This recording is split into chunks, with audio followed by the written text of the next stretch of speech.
আসসালামু আলাইকুম। আজকে জারণ বিজারণ সমতাকরণ অর্থাৎ জারণ বিজারণ সমীকরণ সমতাকরণের টপিকটি নিয়ে আলোচনা করব। তো আমি এটা ধাপে ধাপে সলভ করার চেষ্টা করব। এখন দেখছি আমরা যে আমি ধাপগুলো লিখে রেখেছি। তো এই ধাপগুলোর মধ্যে প্রথমেই লেখা আছে যে বিক্রিয়া থেকে দর্শকায়নটা বাদ দিতে হবে। তো আমরা দর্শকায়ন চিনি যে দর্শকায়ন কারা, যাদের জারণ সংখ্যার কোনো পরিবর্তন হয় না তারাই হচ্ছে দর্শকায়ন। তো তাদেরকে আমাদের বাদ দিতে হয় বিক্রিয়া থেকে। তারপরে 2 নম্বর ধাপটা হচ্ছে যে জারণ অর্ধ ও বিজারণ অর্ধ চিহ্নিত করতে হবে, অর্থাৎ কোন কোথায় জারণ হচ্ছে আর কোথায় বিজারণ হচ্ছে তা আমাদের চিহ্নিত করতে হবে। আচ্ছা, 3য় নাম্বার ধাপটা হচ্ছে জারণ বিজারণ অর্ধে উভয় দিকে পরমাণু সংখ্যা সমান করতে হবে। সেটা আমরা বিক্রিয়া করার সময় দেখে নিব কিভাবে করতে হয়। আর জারণ সংখ্যার পার্থক্য থেকে ইলেকট্রন সংখ্যা হিসাব করে বসাতে হবে। যদি জারণ হয় তাহলে ইলেকট্রন মাইনাস করতে হবে, আর যদি বিজারণ হয় তাহলে ইলেকট্রন প্লাস করতে হবে। আচ্ছা, যদি সমীকরণের কোনো অক্সিজেন থাকে তাহলে যত অণু অক্সিজেন আছে ঠিক তত অণু পানি সমীকরণের অপর দিকে যুক্ত করতে হবে। আর সর্বশেষ জারণ বিজারণ অর্ধ সমীকরণ যোগ করতে হবে, তখনই আমাদের সমতাকরণ হয়ে যাবে। তো আমরা একটি উদাহরণ দিয়ে বিষয়টি স্পষ্টভাবে বোঝার চেষ্টা করি। আচ্ছা, প্রথমেই আমরা উদাহরণ হিসাবে নিব ফেরাস সালফেট, পটাশিয়াম ডাইক্রোমেট সাথে অ্যাসিড। আচ্ছা, এই বিক্রিয়াটি আমাদের আগে লেখা শিখতে হবে যে বিক্রিয়া অপোজিট আমরা কি লিখব। অনেক সময় পরীক্ষাতে বিক্রিয়ার উৎপাদগুলা দেওয়া থাকে না, সো আমরা উৎপাদগুলা দেখে নিই। তো ফার্স্ট অফ অল আমাদের এটা বের করার প্রথম উপায় হচ্ছে প্রত্যেকটা ধাতু একটা করে সালফেট নেবে। এই বিক্রিয়ার ক্ষেত্রে প্রত্যেকটা ধাতু একটা করে সালফেট নেবে। তো এখানে ধাতু হচ্ছে আয়রন, পটাশিয়াম, ক্রোমিয়াম, এগুলাই। তো প্রত্যেকটা ধাতু একটা করে সালফেট নিচ্ছে। দেখি, তো আয়রনের সাথে অলরেডি একটা সালফেট আছে, তো এর সাথে যদি আরেকটা সালফেট ঢুকে তাহলে Fe2SO4 3। আশা করি এটা বোঝা গেছে। আচ্ছা, তারপরে পটাশিয়াম একটা নেবে K2SO4 প্লাস ক্রোমিয়াম একটা নিবে Cr2SO4 3, কারণ ক্রোমিয়ামের জারণ সংখ্যা +3। আর এখান থেকে পানি উৎপন্ন হবে H2O। আচ্ছা, এই বিক্রিয়াটা আমরা এখন সম্পূর্ণ করলাম, অর্থাৎ স্পষ্টভাবে আমরা সম্পূর্ণ করে লিখলাম। এখন আমাদের পরবর্তী কাজ হচ্ছে বিক্রিয়া থেকে দর্শকায়ন বাদ দিতে হবে। তো বিক্রিয়া থেকে দর্শকায়ন হচ্ছে আমাদের মূলত যাদের জারণ সংখ্যা চেঞ্জ হয় না। তো এখানে কাদের জারণ সংখ্যা চেঞ্জ হয় না, এখানে জারণ সংখ্যা চেঞ্জ হয় না, আমি এটা জিনিসটা দেখাই দিচ্ছি একবারে ভেঙে সম্পূর্ণভাবে, যেহেতু ভিডিওটা আমাদের একবারে বেসিক থেকে বোঝানোর জন্য। হ্যাঁ, তো আমি ভিডিওটা সম্পূর্ণভাবে ভেঙে দেখাই দিচ্ছি। তো দেখি আমি ফার্স্ট অফ অল যে ওইখানে ছিল আয়রন সালফেট বা ferrous sulphate.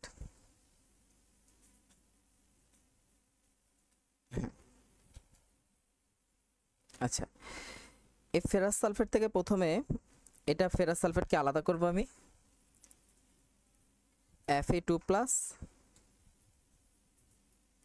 SO4 2 minus plus এখানে পটাশিয়াম ডাইক্রোমেটকে আলাদা করি K প্লাস Cr2O7 2 মাইনাস। আচ্ছা, এখানে আমাদের বিক্রিয়া যখন আমরা করব, অর্থাৎ জারণ বিজারণ সমীকরণকে আমরা চিহ্নিত করব বা এই দর্শকায়ন বাদ দেব, তখন আমাদের পানি আর অ্যাসিডের কোনো প্রয়োজন নাই। সো পানি আর অ্যাসিড আমরা এখান থেকে অটোমেটিক বাদ দিয়ে দিব। আচ্ছা, এখানে হচ্ছে Fe3 প্লাস SO4 2 মাইনাস। আর ক্রোমিয়ামের ক্ষেত্রে যেটা দেখতে পাচ্ছি আমরা যে Cr3 প্লাস SO4 2 মাইনাস। হ্যাঁ, আর পানির কথা তো হিসাবে বাদই। আর পটাশিয়ামের ক্ষেত্রে পটাশিয়ামও সেম, পটাশিয়াম সালফেট যেটা উৎপন্ন হয়েছে, যে পটাশিয়াম সালফেটের ক্ষেত্রে K প্লাস SO4 2 মাইনাস। হ্যাঁ, যাই হোক, এখান থেকে আমরা দেখতে পাচ্ছি যে এখানে আয়রনের জারণ সংখ্যা পরিবর্তিত হয়েছে। আয়রনের জারণ সংখ্যা +2 থেকে 3 হয়েছে। আর সালফেটের জারণ সংখ্যার এখানে আমরা যেখানে যতগুলোই সালফেট আছে ততগুলোতে কোনো চেঞ্জ হয়নি, অর্থাৎ 2 মাইনাস ছিল, এখানেও 2 মাইনাসই আছে, কোনো চেঞ্জ হয় নাই। আচ্ছা, আর হচ্ছে পটাশিয়ামের জারণ সংখ্যাও সেম, যে এগুলা চেঞ্জ হয়নি, কোনো চেঞ্জ হয়নি, এখানেও প্লাস ছিল, এখানেও প্লাস আছে, এখানেও 2 মাইনাস, মানে কোনো চেঞ্জই হয়নি। সো আমরা এগুলাকে সমীকরণ থেকে বাদ দিব, কারণ এগুলো দর্শকায়ন। আর এখানে ক্রোমিয়ামের জারণ সংখ্যা অবশ্যই চেঞ্জ হয়েছে, আমরা চেক করে দেখব একটু পরে যে ক্রোমিয়ামের জারণ সংখ্যা কীভাবে চেঞ্জ হয়েছে। তো এগুলো সব হচ্ছে আমাদের দর্শকায়ন। তো এই দর্শকায়নকে আমাদের সমীকরণ থেকে বাদ দিতে হবে। এই দর্শকায়নগুলো আমাদের বাদ দিয়ে যে সমীকরণটা পাবো সেটাকে আমাদের কঙ্কাল সমীকরণ বলা হবে, অর্থাৎ স্কেলিটন ইকুয়েশন। আচ্ছা, আমরা দর্শকায়নগুলো যদি বাদ দিয়ে দিই তো সমীকরণ থেকে, তখন যেই সমীকরণটা পাবো সেটা হচ্ছে, আচ্ছা, Fe2 plus Cr2O7 2 minus,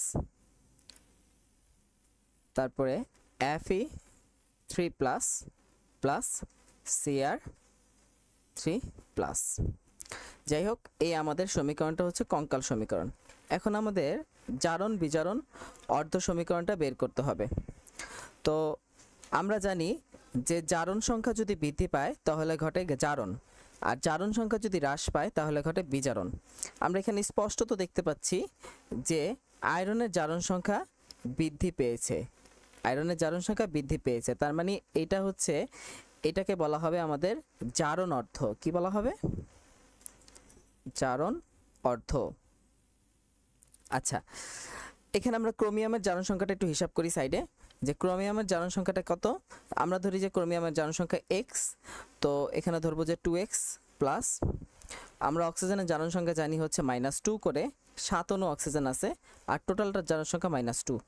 so আমরা যদি এটা হিসাব করি তাহলে 14 এর পাশে গেলে 12, তাহলে x এর মান পাওয়া যাবে হচ্ছে +6। হ্যাঁ, তো ক্রোমিয়ামের জারণ সংখ্যা +6, আমরা এটাকে সংক্ষেপে লিখে রাখবো। তো এখন আসি, এখানে দেখা যাচ্ছে যে ক্রোমিয়ামের জারণ সংখ্যা কিন্তু এখানে হ্রাস পেয়েছে, অর্থাৎ ক্রোমিয়ামের জারণ সংখ্যা +6 থেকে +3 হয়েছে। তার মানে এটাতে কি ঘটেছে? বিজারণ ঘটেছে, অর্থাৎ বিজারণ অর্ধ। ঠিক আছে, এখন আমরা এই জারণ বিজারণ অর্ধ সমীকরণকে আলাদা করব। আচ্ছা,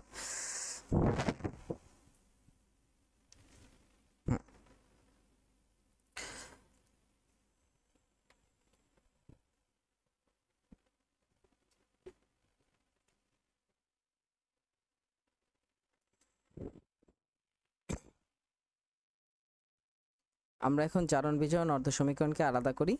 যে আমরা ওইখানে কি পেয়েছিলাম সেটা একটু দেখে আসি। আচ্ছা, আমরা পেয়েছিলাম যে জারণ অর্ধটা দেখে আসি। জারণ অর্ধ কত? জারণ অর্ধটা আমরা একটু লিখে রাখি, যে জারণ অর্ধ কত পেয়েছিলাম। Fe2+ থেকে হয়েছিল, আমরা একটু গ্যাপ রাখবো মাঝখানে, তারপরে আমরা টানটা দিব Fe3+। আচ্ছা, প্রথমেই আমাদের ওই শর্ত অনুযায়ী দেখতে হবে যে অণু সংখ্যা সমান আছে কিনা। হ্যাঁ, অণু সংখ্যা উভয় দিকে পরমাণু সংখ্যা সমান আছে কিনা। তো আমরা হচ্ছে উভয় পক্ষে অণু সংখ্যা সমান আছে, যে এখানেও একটা আয়রন আছে এবং এখানেও একটা আয়রন আছে। সো আমাদের আর সমতাকরণ করতে হবে না। এরপরে আমাদের ইলেকট্রনের গ্যাপটা দেখব, সরি জারণ সংখ্যার গ্যাপটা দেখব। তো জারণ সংখ্যার গ্যাপ এখানে কত দেওয়া আছে তা বের করব।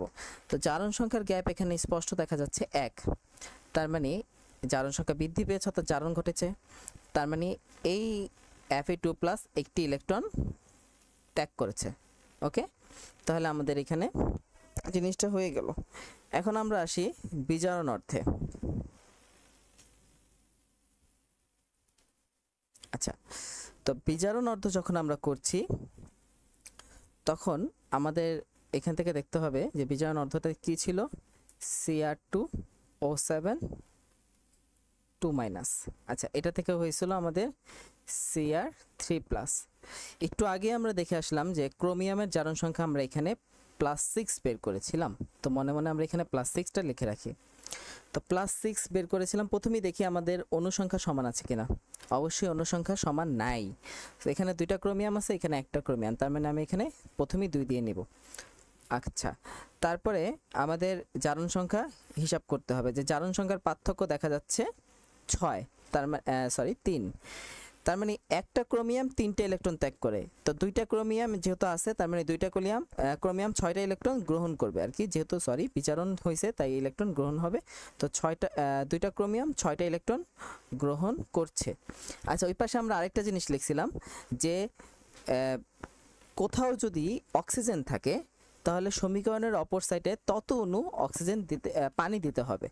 তো এখানে 7 অণু অক্সিজেন আছে, তো আমরা এখানে 7 অণু পানি বসাই দিব। আচ্ছা, এই 7 অণু পানির সাথে আবার এক্সট্রা 14 অণু হাইড্রোজেন প্লাস আয়ন এসেছে। তার মানে আমরা এই পাশে আবার ব্যালেন্স করার জন্য সমীকরণের অপর সাইডে অর্থাৎ এই সাইডে আমরা 14 অণু হাইড্রোজেন লিখে রাখবো। ওকে, এখন আমাদের এই বিক্রিয়াকে সমতা করার পালা। তো দেখতেছি আমাদের বিক্রিয়াটা কাটাকাটি করতে হবে, অর্থাৎ যোগ করতে হবে। তো এখন আমাদের ইলেকট্রন রাখা যাবে না, ইলেকট্রন কাটাকাটি করতে হবে। তো এখানে 6টি ইলেকট্রন আছে, তার মানে এই বিক্রিয়াকে যদি আমরা 6 দ্বারা গুণ করি তাহলে আমরা ইলেকট্রনকে কাটতে পারবো। তো আমরা যদি এখন লিখি যে এখান থেকে বিক্রিয়া যোগ করার পরে ইলেকট্রন কাটা যাচ্ছে। তো এখানে থাকতেছে 6Fe2+ প্লাস Cr2O7 2-। ইলেকট্রন কাটা প্লাস 14H+। তারপরে হচ্ছে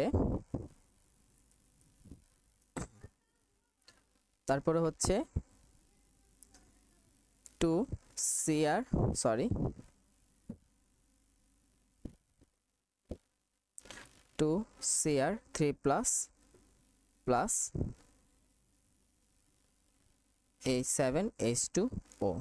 এখন আমরা বিক্রিয়াটা আমাদের সমতাকরণ হয়ে গেছে অলরেডি। তো তাও আমরা এটাতে দর্শকায়ন যুক্ত করলে বিক্রিয়াটা পরিপূর্ণতা পাবে। যেমন এখানে আমরা দর্শকায়নগুলো যুক্ত করে আগে যুক্ত করে নিই। যেমন FeSO4 ছিল এখানে, প্লাস K2Cr2O7 ছিল, প্লাস H2SO4 ছিল। এই পাশে ছিল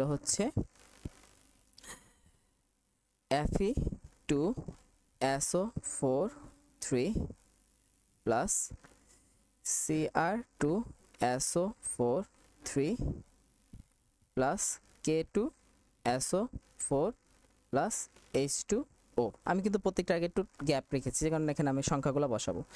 তো এখানে আমি দেখতে পাচ্ছি যে এখানে 6 আছে আয়রন 2+ এর সাথে, সো আমি এখানে 6 দিয়ে দিব, তার মানে 6 বসিয়ে দিলাম।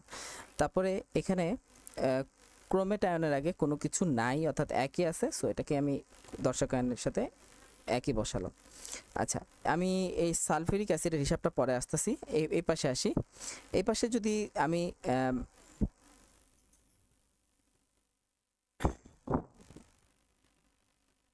এখান থেকে আমি একটা জিনিস মিস করে এসেছি, এটা আপনার এই পাশে দিতে হবে 6Fe3+। যাই হোক, এখন এখানে তো 6Fe3+ আছে, তো এখানে 6টা লাগবে। আমি এখানে 6 দিলে তো 12 হয়ে যাবে। হ্যাঁ, তো এখানে আমার দিতে হবে কত, 3। আচ্ছা, ক্রোমিয়ামের আগে 2 আছে, এখানেও 2 আছে, সো আমার আগে আলাদাভাবে 2 দেওয়ার কোনো প্রয়োজনীয়তা নাই। আচ্ছা, তো দর্শকায়নের ক্ষেত্রে আমরা দেখি এখানে পটাশিয়ামও 2টা আছে, এই জায়গাও 2টা আছে। এরপর আমরা পানির হিসাবটা করি। তো পানির আগে আমরা কত অণু হাইড্রোজেন দিব, আমরা 7 অণু এখানে পানি অ্যাড করব। আচ্ছা, 7 অণু পানির সাথে এখানে এসেছে 14 অণু হাইড্রোজেন। সো আমাদের এই বিক্রিয়াটা যেটা হবে, এই পাশে আমাদের 7 দিতে হবে, কারণ 7 দ্বিগুণে 14। এইভাবেই মূলত আমাদের বিক্রিয়াটা সম্পাদন করা হয়েছে। তো এটাই জারণ বিজারণ সমীকরণ সমতাকরণের বিষয়গুলো। আশা করি আমরা সবাই বুঝতে পেরেছি। ধন্যবাদ সবাইকে।